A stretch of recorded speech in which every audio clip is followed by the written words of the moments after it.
Atención, bienvenido a esta narración sobre un misterio que conmovió a varias comunidades de México en 1907. Antes de comenzar, lo invito a dejar en los comentarios desde qué lugar nos escucha y cuál es la hora exacta en la que reproduce esta narración. Esa pequeña señal nos ayuda a reconstruir cómo llegan los ecos de historias que el tiempo intenta borrar. Fue en el año de 1907, en una ciudad de provincia marcada por calles de adoquín y por la sombra larga de una parroquia que dominaba la plaza, que una ausencia silenciosa comenzó a tejer una red de preguntas sobre confinamiento, reputación y silencio institucional. La propiedad en cuestión se levantaba en la orilla de la ciudad, con cimientos de piedra expuesta y paredes de adobe cubiertas de cal. El viento de la sierra entraba por un ventanuco del ático, dejando un olor a humedad y a papel viejo. El primer indicio no fue una denuncia formal, sino un banco vacío en la parroquia y un susurro entre feligreses. María Vargas había dejado de salir de la casa. ¿Quién notó esa ausencia primero? ¿Qué documentos la señalaron? Una carta encontrada entre los pliegues de una maleta y un certificado médico arrugado fueron los primeros fragmentos que lanzaron una investigación que se haría compleja por la resistencia de ciertos poderes locales. En esta investigación seguiremos registros parroquiales, atestados, cartas privadas y los pocos informes que lograron permanecer en un archivo a pesar de los incendios y las clausuras. Prometemos rigor documental, respeto por la memoria y la tarea de dar voz a los testimonios fragmentados. Lo que empezó como una ausencia discreta se convertiría en una sombra que pesó sobre la ciudad durante décadas. María Vargas nació en 1879 en un modesto barrio junto a la plaza. Su infancia fue marcada por la mirada vigilante de una madre piadosa y por las historias que los ancianos contaban en la puerta de la casa. Desde pequeña mostró una inclinación por las letras, aprendió a leer en la escuela parroquial, donde la maestra Lucía la describía como callada pero observadora. Aquella infancia transcurrió con el aroma de pan recién hecho y con la sensación de seguridad que dan las costumbres. En su juventud, María fue formada por la necesidad y la diligencia. Trabajó como costurera, ayudó a su familia a pagar deudas y aceptó la invitación de un matrimonio con una familia acomodada de la ciudad. Fue un matrimonio que significó ascenso social y una mudanza a una propiedad con jardines cuidadas por una criada, pero también trajo restricciones nuevas, miradas que evaluaban su posición y una rutina que la aisló poco a poco. La pérdida más visible en su biografía fue la muerte de su hermano menor en una epidemia. Ese duelo dejó en ella una melancolía duradera que algunos confundieron con señales de debilidad. En la época en que ocurrió el incidente, María alternaba entre la vida en la casa principal y los paseos breves por la parroquia, donde a veces se le veía rezar con devoción, otras noches se la escuchaba sola en el ático, de donde bajaba con el pelo desordenado y la tez demacrada, y nadie podía explicar del todo el cambio en su figura hasta que la ausencia dejó de ser rumor para convertirse en expediente. El vecindario tenía voces muy distintas. El padre José, párroco de la iglesia, notó la silla vacía en la misa de domingo. El médico local, doctor Ramírez, dejó una nota inquietante. La criada Rosa expresó preocupación en voz baja. El delegado municipal, Alvarado, recibió una carta que no quiso abrir en público. El vecino Esteban vio figuras entrar por la noche. El notario Herrera registró una venta apresurada de bienes. La maestra Lucía escribió en su cuaderno sobre la melancolía que había crecido en María, y el historiador local, doctor Morales, años después, buscaría en los archivos señales de un posible encubrimiento. Estas voces conforman la primera red de relatos que alternan certeza y rumor, documentos y silencios. La primera escena relevante es la mañana en que la parroquia quedó sin el rostro que siempre ocupaba un banco junto a la reja. El padre José, al terminar la misa, habló con Rosa, la criada, y con Esteban, el vecino de la casa contigua. El diálogo que siguió se prolongó en la sacristía y contenía 8 intercambios en los que se evidenció la disputa entre creer en la palabra del pueblo o en la apariencia pública de la familia. Padre José, ¿han visto a la señora María esta mañana? Rosa, no, padre, su cuarto está cerrado y el olor a aceite de lámpara sigue en el pasillo. Esteban, anoche la vi cruzar la galería muy tarde, como si alguien la hubiera llamado desde el patio. Padre José, Eso no concuerda con su salud, últimamente tenía la tez pálida. Rosa dijo que iría a consultar al doctor, pero nadie la vio bajar. Esteban, en la cocina se oyó un portazo y luego silencio. Padre José, tomaré nota en el libro de la parroquia. Si algo pasa, la comunidad debe saber. Rosa, la señora siempre fue devota, padre. Temo que algo ocurriera que no nos atrevemos a nombrar. Esteban, quizá un viaje, quizá algo peor. El intercambio terminó con una súplica contenida, que alguien abriera la puerta y dijera la verdad. En esta escena, las referencias sensoriales fueron constantes: el olor de cera, la madera crujiente de la iglesia, el fresco del mármol, el tacto áspero del libro parroquial, la vista del banco vacío, el sonido amortiguado de pasos en la distancia. Esa mañana dejó una estampida de preguntas que pronto serían alimentadas por documentos. El primer documento que altera la versión pública es una carta hallada en la gaveta de un escritorio cerrado. Dice en primera persona: «No sé cuánto tiempo más podré soportar el silencio que se impone en esta casa. Mis palabras se vuelven ecos y mis ecos no hallan quien me atienda». La carta, escrita con trazo tembloroso, fue entregada por Rosa a la maestra Lucía, que, con manos temblorosas, la depositó en el archivo parroquial bajo resguardo del padre José. Junto a la carta apareció un certificado médico firmado por el doctor Ramírez que consignaba: «Paciente presenta signos de inanición parcial, estado de melancolía profunda, alimentación deficiente. Requiere observación inmediata». Esta combinación de documento personal y atestado profesional tomó fuerza y creó una tensión nueva entre la familia que controlaba la propiedad y los vecinos inquietos. En la plaza circularon conjeturas, algunos acusaron a vinchucas o a enfermedades sociales. Otros intuyeron un confinamiento impuesto por motivos de honor. El notario Herrera tuvo que registrar una escritura de venta de pertenencias y parte de la casa cambió de nombre en las escrituras, pero sin aclaraciones sobre la suerte de María. Las voces discordantes emergieron con distintos tonos. Padre José, en su cuaderno parroquial, anotó con cierta frialdad la ausencia. Doctor Ramírez entregó un informe con lenguaje técnico y, en voz baja, comentó sobre la inanición, la pérdida de peso y la intemperie emocional que tenía la paciente. Rosa declaró que había escuchado cadenas cerrar puertas y que María susurraba desde el ático.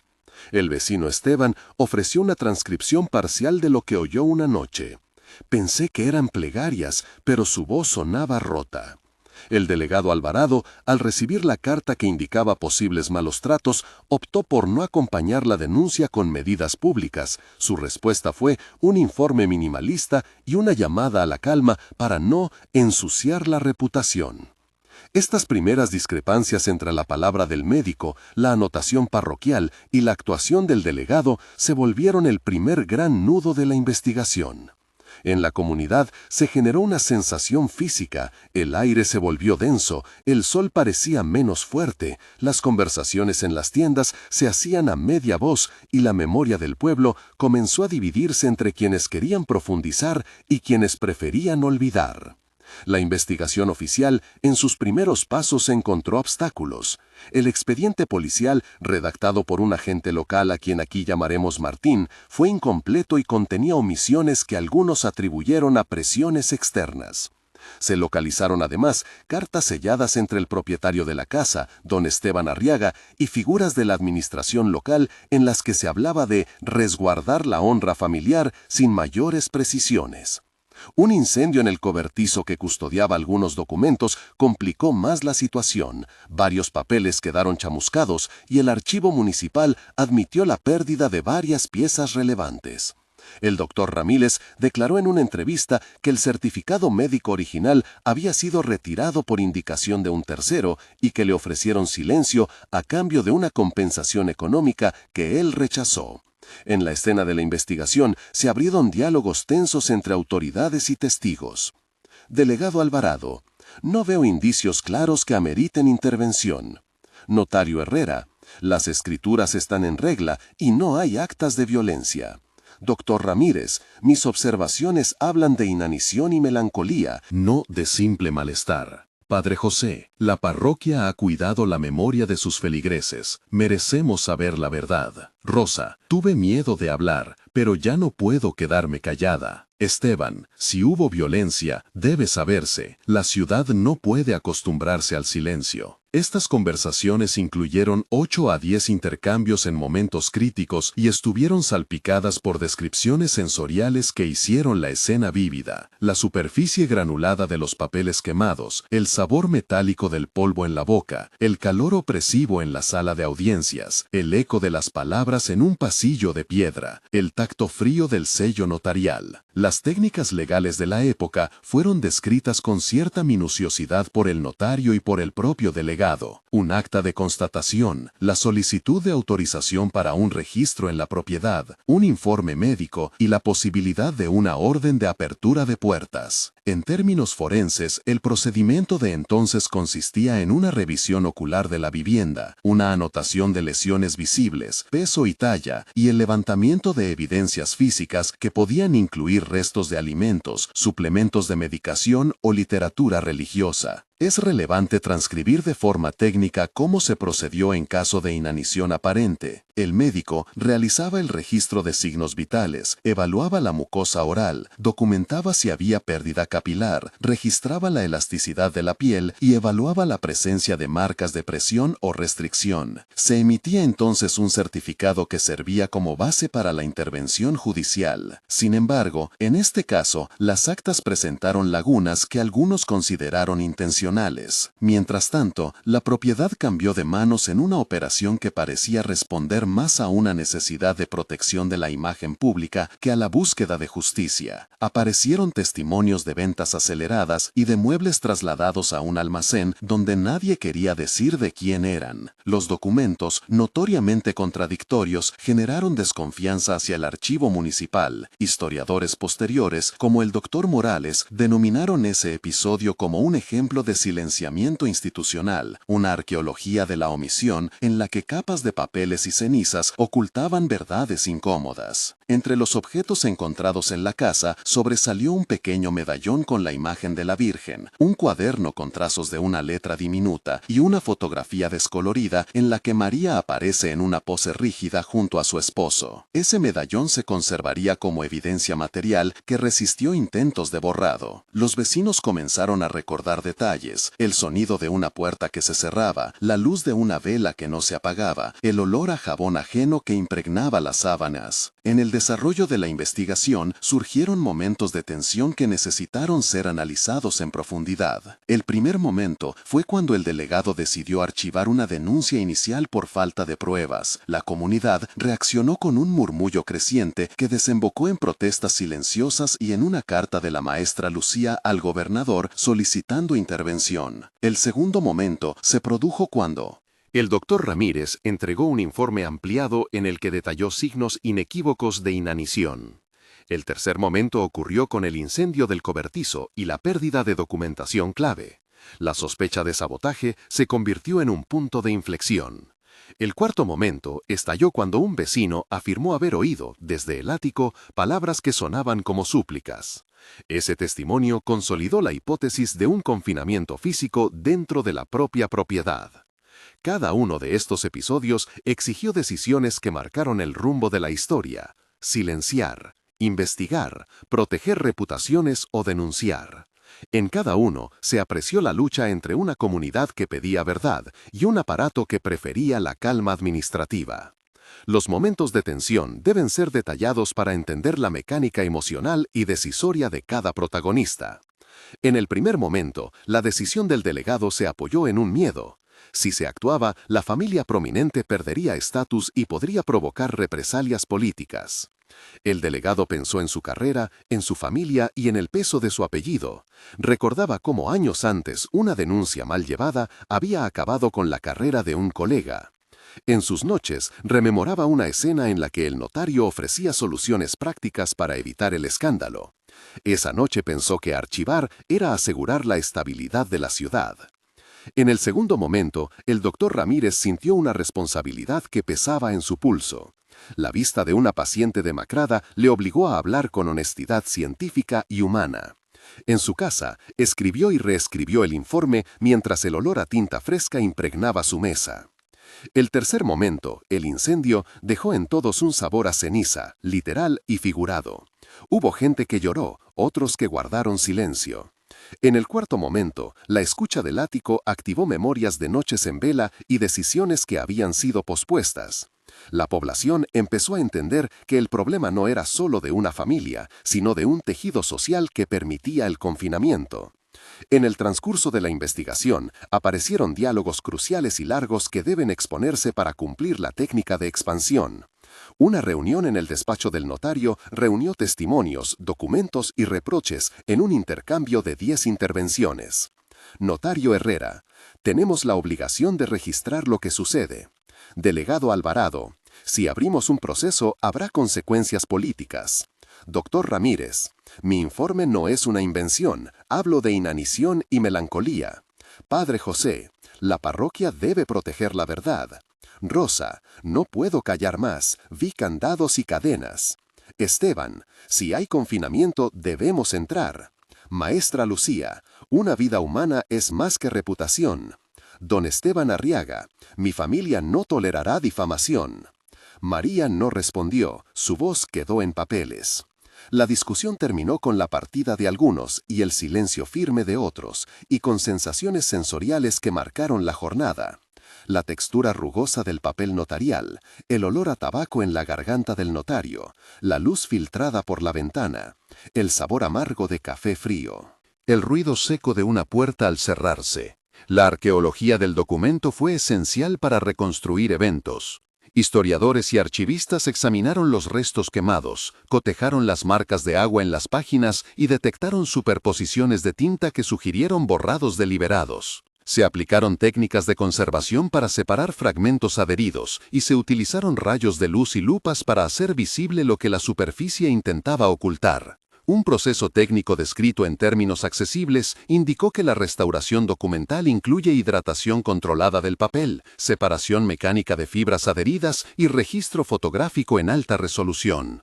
Estos procedimientos permitieron rescatar palabras sueltas, fechas y nombres que, una vez recombinados, ofrecieron pistas nuevas. La arqueología documental demostró ser un oficio paciente y minucioso, y cada hallazgo aumentaba la tensión entre quienes querían enterrar la verdad y quienes la sacaban a la luz. Algunas acciones policiales merecen una descripción procesual más detallada. El procedimiento de levantar evidencia en una casa en 1907 incluía toma de inventario, acta de presencia de testigos, cierre precautorio de puertas y recolección de objetos que podían servir de prueba. Los agentes redactaban un informe manuscrito que luego era remitido al despacho del delegado y al archivo municipal. En este caso, el agente Martín dejó constancia de hallazgos mínimos, pero el relato colectivo y las incongruencias en el acta impulsaron una querella pública. La falta de procedimientos estandarizados permitió a actores poderosos manipular el curso de las diligencias y retrasar cualquier intervención efectiva. El descubrimiento más tangible llegó cuando, durante una mudanza aparentemente rutinaria, un obrero que trasladaba muebles abrió un baúl atado con sogas y encontró un cuaderno con letras diminutas. En ese cuaderno, en primera persona, María escribió: «Hoy la oscuridad me habló desde la pared, me dijo que no saliera, que guardara el secreto».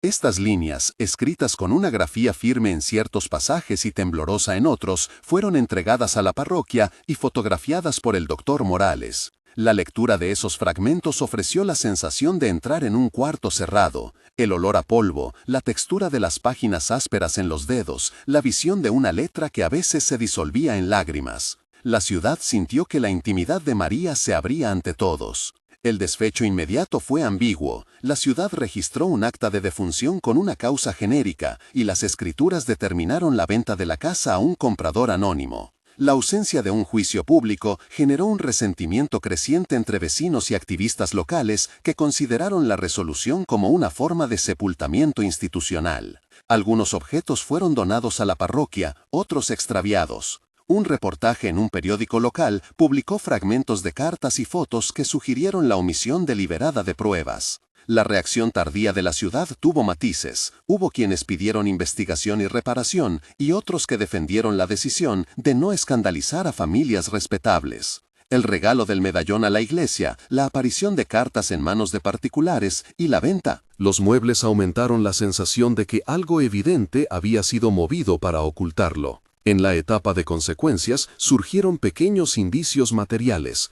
Un sótano sellado fue descubierto años después durante reformas en la propiedad. Dentro, una camada de polvo cubría utensilios domésticos y, en el intersticio, un rastro de pan endurecido que corroboraba la posibilidad de racionamiento alimentario. La casa, que alguna vez tuvo cimientos firmes, mostró fisuras que el tiempo y el abandono acentuaron. Con el paso de los años, la comunidad transformó el lugar.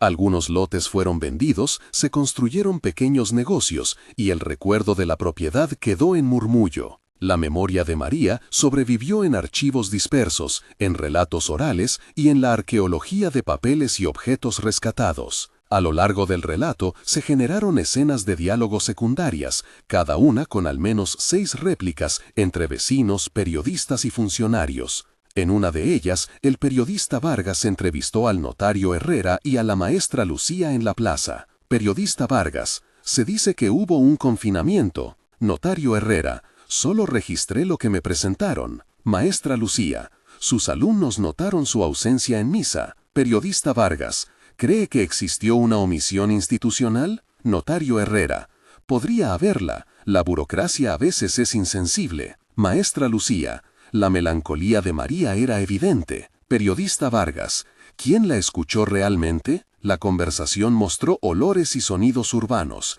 panaderías, botines en adoquines, un olor a humo de leña y el tacto áspero del micrófono rudimentario. En términos historiográficos, el caso fue revisitado décadas después por el Dr. Morales, quien emprendió una investigación de archivo que combinó técnicas de arqueología documental, entrevistas y publicación académica. Su trabajo permitió identificar patrones de silencio en la región y situar el episodio de María en un mapa más amplio de dinámicas de poder que favorecieron el confinamiento y la invisibilidad de ciertas vidas. El Dr. Morales encontró en el archivo parroquial menciones oblicuas y en las actas notariales subrayados que sugerían instrucciones precisas para no detallar causas de muerte. Su texto concluyó que la memoria comunitaria fue moldeada por aquellos que controlaron los documentos y que la recuperación de la verdad dependió de la voluntad de rescatar papeles dispersos. Antes de continuar con el epílogo, una pausa para conversar con usted. Si esta historia ha despertado algo en usted, comparte en los comentarios desde dónde nos sigue y cuál es la palabra que mejor describe lo que siente: injusticia, misterio o sorpresa. Su voz ayuda a mapear cómo resuenan estos relatos hoy. Si prefiere, deje un comentario más largo explicando qué parte le conmueve más. Leer sus respuestas contribuyen a la memoria colectiva y orienta futuras investigaciones. Gracias por ser parte de esta escucha atenta. Ahora retomamos la narración. Hay un documento que todavía no ha sido interpretado por completo y su significado altera la versión oficial. Un mes después de los hechos, la comunidad mantenía un murmullo constante.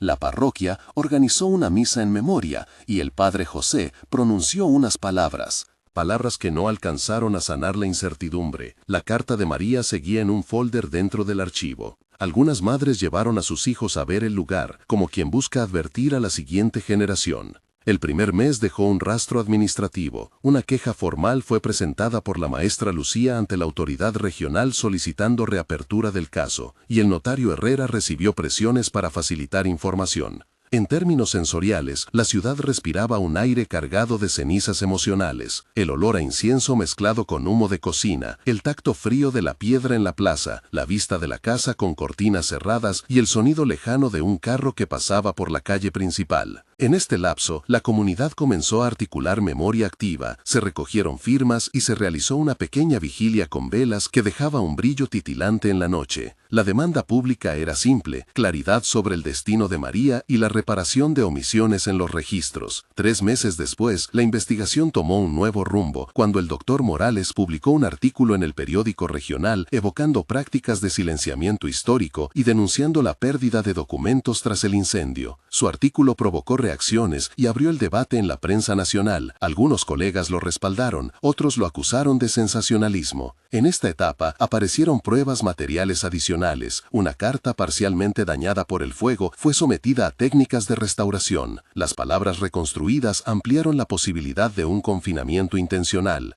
El testimonio de Rosa se consolidó y varios vecinos ampliaron su declaración. Se organizó una comisión de investigación con representantes de la parroquia, del municipio y de la universidad local. Sin embargo, la comisión sufrió demoras por diferencias de intereses. En términos de memoria, comenzó a formarse una narrativa pública que incluía la palabra silencio como acusación política, y la población presionó para que se preservara el archivo con mejores condiciones. 6 meses después, la ciudad enfrentó una decisión simbólica: destinar una sala en el pequeño museo municipal para exhibir los objetos rescatados, entre ellos el medallón y fragmentos del cuaderno de María. Este acto fue interpretado por algunos como reconocimiento tardío y por otros como un gesto para cerrar el capítulo sin asumir responsabilidades legales. La exposición atrajo la atención de estudiantes, historiadores y ciudadanos que querían entender lo ocurrido. En esa exposición, el epílogo material se manifestó, la memoria fue puesta en vitrina y convertida en objeto de contemplación. Al mismo tiempo, la investigación académica continuó, surgieron seminarios sobre prácticas de confinamiento en la región y proyectos de arqueología documental se integraron a planes curriculares. Las discusiones públicas llevaron a una propuesta de mejora en los protocolos de registro y a un debate sobre la responsabilidad institucional ante casos de posible abuso doméstico. El epílogo concluyó con la sensación de que, aunque la justicia formal no había sido plenamente alcanzada, la memoria de María había generado transformaciones, donaciones a la parroquia, la creación de un archivo digital y un compromiso académico para seguir investigando. En la evaluación final, se hace necesario reflexionar sobre lo que quedó en los bordes, los registros parroquiales, las cartas, el certificado médico y los informes policiales conforman una trama donde se cruzan confinamiento, inanición y melancolía. Las voces disidentes, el médico, el párroco, la criada, el vecino, la maestra, ofrecieron piezas que, aunque fragmentarias, permitieron reconstruir al menos una versión posible de los hechos. El silencio institucional y las pérdidas materiales por el incendio son pruebas de cómo la memoria puede ser erosionada por decisiones humanas. Aún así, la arqueología documental demostró que los papeles, por más que se quemen o se escondan, conservan rastros que los estudiosos pueden recomponer. El legado de María Vargas fue doble. Por un lado, la evidencia palpable de un confinamiento que la comunidad aprendió a nombrar. Por otro, la movilización que impulsó reformas en la preservación del archivo local y un movimiento por la memoria que trascendió generaciones. Si esta narración le conmovió, le invito a suscribirse para seguir casos como este, donde la documentación y la empatía son herramientas para reparar silencios. Recordemos que al recuperar voces olvidadas, no solo contamos hechos, reclamamos responsabilidad y enseñamos a las instituciones que la memoria no puede ser silenciada por el peso de la reputación. Y al final, lo que perdura no es solo la historia de una casa con cimientos agrietados y un ático cerrado, sino la imagen de una mujer cuya voz, fragmento a fragmento, se rehizo en la memoria colectiva. Si esta historia importó, comparta y suscríbase. La memoria necesita oyentes para sobrevivir.